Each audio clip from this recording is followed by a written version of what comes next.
All right, let's dive into a really fascinating puzzle. One that sits right at the heart of Joseph Smith's scriptural work.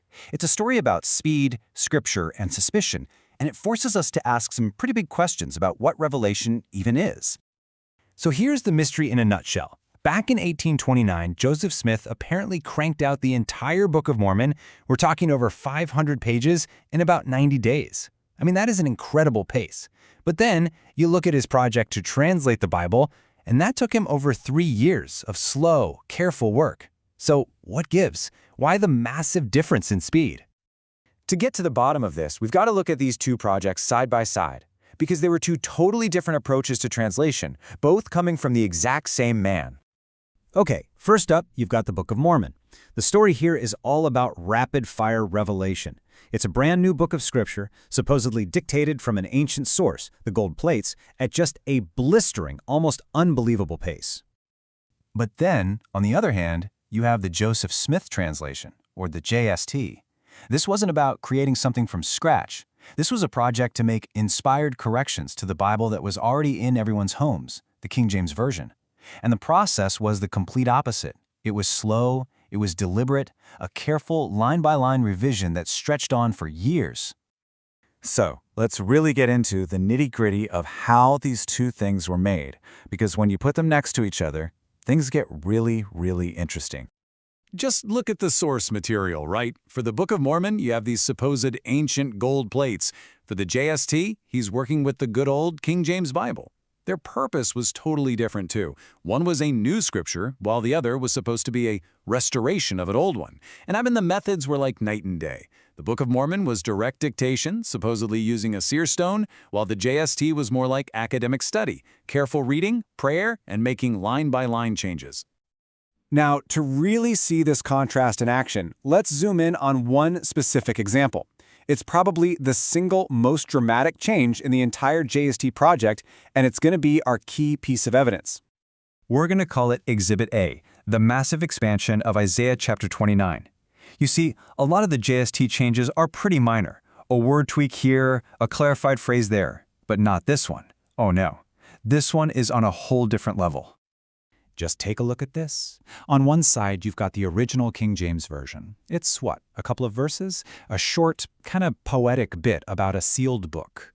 Now look at what we get from Joseph Smith. It's not just a little longer, it's a full-blown story. Suddenly you've got dialogue, you've got specific characters, it's a total transformation. And if we break it down even more, you can see how radical this is.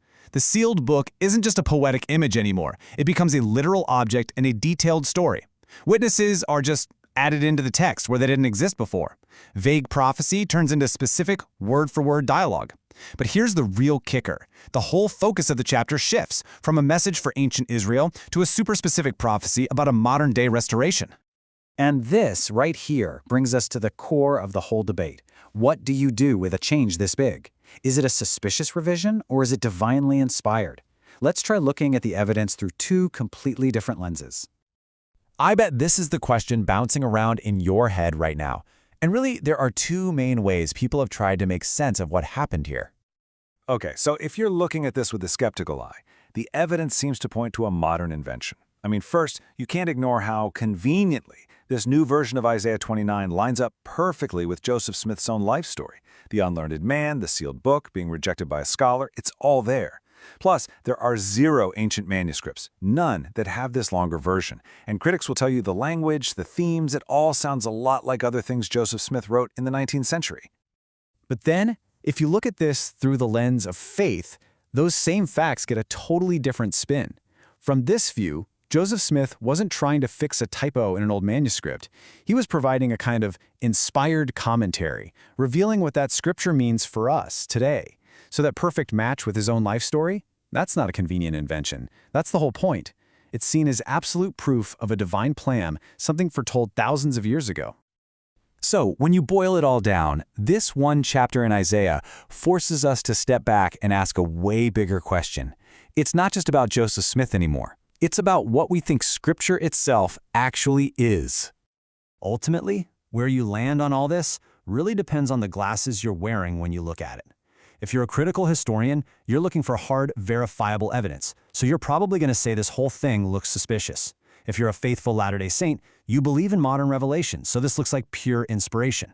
And then, there's a third path. A nuanced reader might see it as a sincere prophetic reinterpretation, a way to make an ancient text speak directly to a new generation.